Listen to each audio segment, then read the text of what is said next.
Hey fellas, well, how I'm glad I was able to get my Mewtwo Strikes Back Evolution script finished, the initial draft at least. I'll have the final draft ready when the movie starts streaming tomorrow.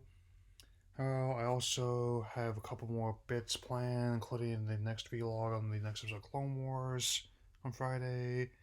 Probably have a separate video ready for the Pokemon Day stuff on Thursday, but before I get to all that, let's go back to September 5th, 1992. Nintendo and Sega still at each other's throats in the console wars.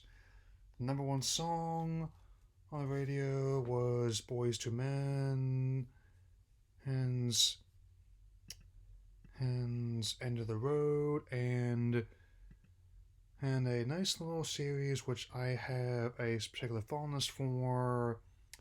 It began airing Disney Afternoon. Yes, folks, this trip in Disney Plus hole will be revisiting the Goof Troop series briefly. I always won't have time to go over all 78 episodes. The movies will be different videos, but I'm familiar with it enough to enjoy it quite a bit. The series follows the exploits of Goofy and his son Max, who moved to the city alongside their neighbor Pete, as well as his son PJ. And as such, hilarity ensues. At its core, or the concept is a simple one, and showing what's the day-to-day life in their town, and hilarity ensues. I like how in that time, even though the series is almost as old as I am now, how it's much. I definitely have some affection for it. Even when I was younger, let me put it this way: when I started my second go around of it before I opted into Disney Plus, it it was before JetX and 2 Disney merger from Disney XD.